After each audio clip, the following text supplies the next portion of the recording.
So what would you build if you could create anything? Have a look.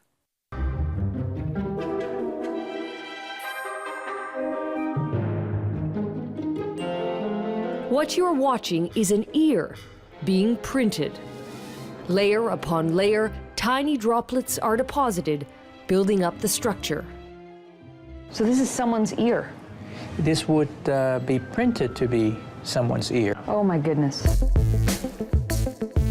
The project is a type of 3D printing called bioprinting, led by Dr. Anthony Atala at the Wake Forest Institute for Regenerative Medicine in North Carolina.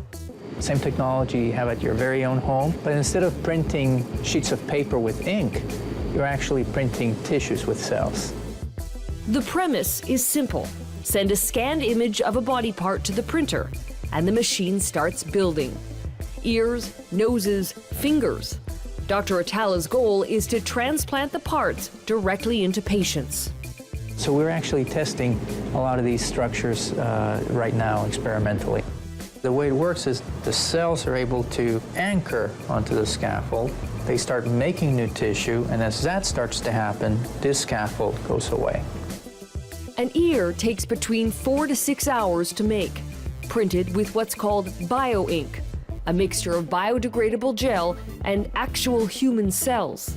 Dr. Atala has specialized in regenerative medicine since 1990. But it wasn't until this TED Talk 2 years ago that the promise of building body parts caught fire.